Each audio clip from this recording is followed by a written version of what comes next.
एक गांव में एक किसान रहता था। वो दिन रात खेतों में मेहनत करता और सब्जी उगाता था। इसके खेत में हरी हरी गाजरें और ताज़ा सब्जियां लहलहा रही थीं। करीब ही एक नन्हा सा खरगोश रहता था। वो रोज खेत के पास आकर गाजरों को देखता और सोचता, कितनी मज़ेदार गाजरें हैं, काश मैं भी उन्हें खा सकूं।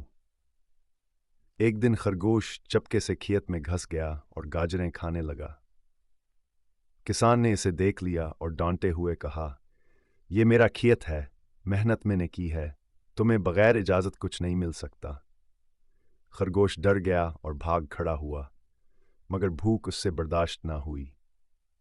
अगले दिन वो फिर आया और किसान से अदब से बोला, किसान भाई, मैं भूखा हूं, अगर आप इजाजत दें तो थोड़ी सी गाजरें खा लूं।